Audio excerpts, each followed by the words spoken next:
ایک بیڑیا شکار کی تلاش میں ادھر ادھر گھومتے گھومتے ایک غار کے پاس پہنچا جہاں سے تازہ گوشت کی مہک آ رہی تھی۔ بھوک اور اوپر سے تازہ گوشت کی مہک بیڑیے سے رہا نہ گیا، وہ غار کے اندر چلا گیا۔ جب وہ غار میں پہنچا تو اس نے اپنے دوست شیر کو بکری کھاتے ہوئے دیکھا تو حیرانگی سے بولا، ارے تم کہاں غائب تھے اتنے عرصے سے؟ بڑے مزے آ رہے ہیں، اکیلے ہی پوری بکری کھا رہے ہو۔ شیر بولا، ہاں بھائی، شکار کے لیے محنت کی اور اب اس کا پھل کھا رہا ہوں۔ تم سناؤ، خیریت تو ہے؟ بڑے کمزور دکھائی دے رہے ہو، حالانکہ پہلے تو اچھے بھلے صحت مند تھے۔ بیڑیے نے کہا، کیا بتاؤں، تم تو آسانی سے شکار کر کے کھا لیتے ہو، مگر مجھے کافی پریشانی ہوتی ہے۔ قریب کے گاؤں سے روزانہ جنگل میں بکریوں کا ایک ریوڑ گھاس چرنے آتا تو ہے، مگر ریوڑ کے ساتھ بہت سے موٹے تازے کتے ہوتے ہیں، اس لیے میں ان کا شکار نہیں کر پاتا۔ شیر بھائی، تم مجھے کوئی آئیڈیا دو کہ میں کس طرح ان بکریوں کا شکار کروں اور واپس پہلے جیسی صحت بنا سکوں اور تمہیں موٹا تازہ ہی نظر آؤں۔ شیر نے کہا، میرے ذہن میں ایک آئیڈیا ہے، میں نے جو بکری کھائی ہے اس کی کھال تم لے لو اور کل صبح اسے پہن کر بیٹھ جانا، پھر جیسے ہی بکریوں کا ریوڑ آئے تم بکری کا بیس بدل کر اس میں چپکے سے شامل ہو جانا، اور آگے کیا کرنا ہے یہ تو تم خود جانتے ہو۔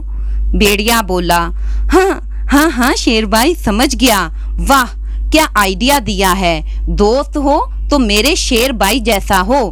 شیر کا شکریہ ادا کرتے ہوئے بیڑیے نے وہاں سے کھال اٹھائی اور وہاں سے چلا گیا۔ روزانہ کی طرح جب اگلے دن بکریوں کا ریوڑ آیا تو بیڑیا وہ کھال پہن کر چپکے سے بکریوں کے ریوڑ میں شامل ہو گیا اور ایک بکری کو کھا گیا۔ اس کے بعد وہ روزانہ ایسا ہی کرنے لگا۔ بیڑیا بڑا خوش تھا کیونکہ وہ بغیر محنت کے روزانہ ایک بکری کو اپنی خوراک بنا رہا تھا۔ کچھ دن گزری تو مالک کو بکریوں کے کم ہونے پر تشویش ہوئی۔ مالک بولا، ارے یہ کیا، میں اپنی بکریاں جتنی لے کر آ رہا ہوں اتنی ہی ہونی چاہیے، مگر دن بدن میری بکریوں کی تعداد کم ہوتی جا رہی ہے، کیا وجہ ہے؟ میں نے تو اپنے ساتھ کتے بھی رکھے ہیں ان کی حفاظت کے لیے۔ مالک بہت پریشان تھا، اسے سمجھ نہیں آ رہا تھا کہ سیکیورٹی ہونے کے باوجود بکریاں کیسے کم ہو رہی ہیں۔ مالک اپنے بکریوں کے ریوڑ کو لے کر گھر آیا۔ مالک نے ایک لومڑی بھی پال رکھی تھی، وہ دیکھ رہی تھی کہ اس کا مالک بہت پریشان ہے۔ وہ سمجھ گئی کہ کوئی نہ کوئی گڑبڑ تو ہے۔ وہ چلاک لومڑی چپ چاپ رات کو بکریوں کے باڑے میں گئی۔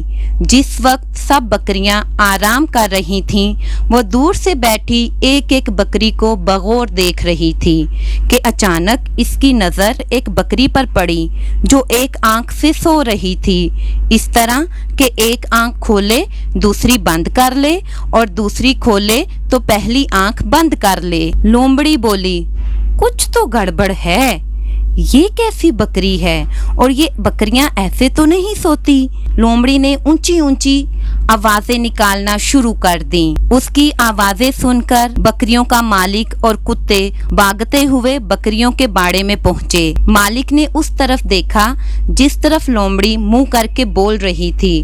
مالک کو سب معاملہ سمجھ میں آ گیا۔ اس نے فوراً اپنے کتوں کو اشارہ کیا۔ کتے بونکتے ہوئے بیڑیے کی طرف بڑھنے لگے۔